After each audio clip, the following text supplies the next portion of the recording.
இந்த ஆலயம் உனக்காக.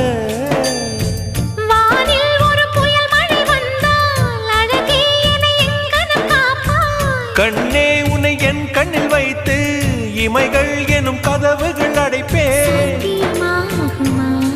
நான் சத்தியம் செய்யவா? தொடு தொடுவெனவே வானவில் என்னை தூரத்தில் அழைக்கின்ற நேரம். Uva, uva, uva, uva, uva, uva, uva, uva, uva.